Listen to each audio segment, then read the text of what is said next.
Ал, бисмилля. Біз Жаңаөзен халқы мешіттеріміз жабық тұрғанынан наразымыз. Біздер Маңғыстау облысы Жетой ауылы Сүйінқара Батыр мешітінің жамағаты. Біздер билікке қарсы емеспіз. Тек мешіттеріміз ашылып, жамағат болып құлшылығымызды емін-еркін орындауды талап етеміз. Басқа да адамдар көп шоғырланған мекемелердің жұмыс жасауын көре отырып, әлі күнге мешіттеріміздің ашылмауына наразымыз.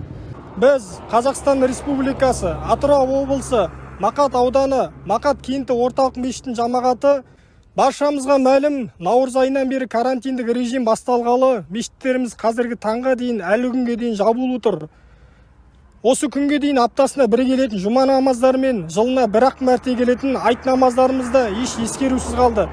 Адам көп шоғырланады деген себеппен мешіттеріміз жабу қазақшыл дәстүрімізге де, мұсылманшыл сенімімізге де қайшы нәрсе.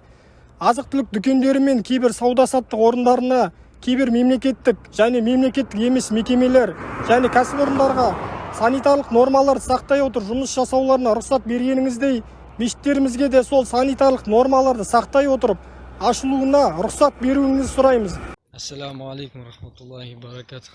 Бауырларым, ассалаумағалейкум. Қайсысы? Жаңаөзен қаласының мешіті мынау. Мешітім жауып тұрмын. Кешегі айтқан банктар, ана үштің торговыйын 3 банктың 3-де жасап тұр. Банкоматты очередтер, мысалы очередте қарайған адамды шығырып тұр, андай сора қалды.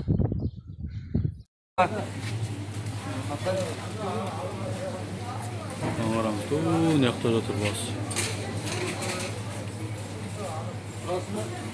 Сұрабыз біз.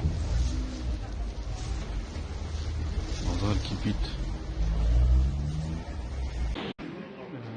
Халық деген шетет қамышты.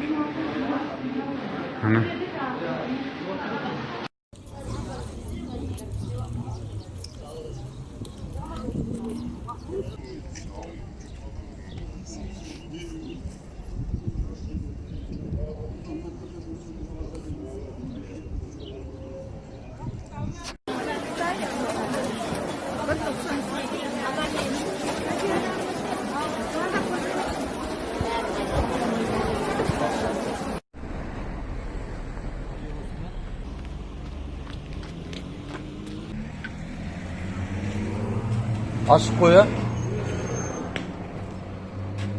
Ашық тұр міне. Мешіттер жауық тұр. Мынау да сырахана. Ашық тұр. Ашық па ма? Так, арасан дегенде, бұл жерде де пивоның заттары, өшімше сідіктің нәрсесі барлығы сатылады екен. Қазір сұрап көрем, официально ашық екен.